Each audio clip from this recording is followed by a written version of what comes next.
হতাশাগ্রস্ত, জীবনে কোনো কুল কিনারা পাচ্ছেন না, কোনো কিছু করবেন কি করবেন নাই, টাকা পয়সা নাই, কিছুই নেই, আপনি হতাশা ভুগতেছেন। আপনার জীবনটা তখন আল্লাহর উপর সবর্দ করে দেবেন, মসজিদমুখী হবেন, 5 ওয়াক্ত নামাজ অবশ্যই মসজিদে পড়বেন, আর 4টা দোয়া পড়বেন। আস্তাগফিরুল্লাহ ওয়া আতুবু ইলাইহি, সাল্লাল্লাহু আলাইহি ওয়াসাল্লাম, সাল্লাল্লাহু আলাইহি ওয়াসাল্লাম, লা ইলাহা ইল্লা আনতা সুবহানাকা ইন্নী কুনতু মিনাজ জালিমিন, ইয়া জালালি আল ইকরাম।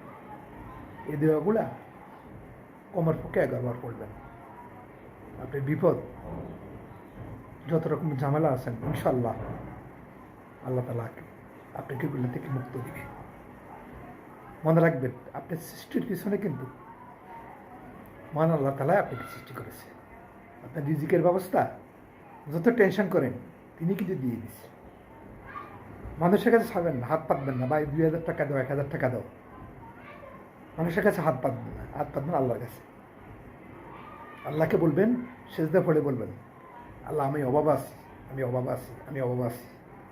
অবশ্যই তোমার ইবাদত যদি ঠিক হয়, সুশুদ্ধ নামাজটা হয়, অবশ্যই আল্লাহ তোমার রিজিকের ব্যবস্থা, তোমার যত রকমের দুনিয়ার ঝামেলা আছে সবগুলো থেকে মুক্তি পাবে ইনশাআল্লাহ।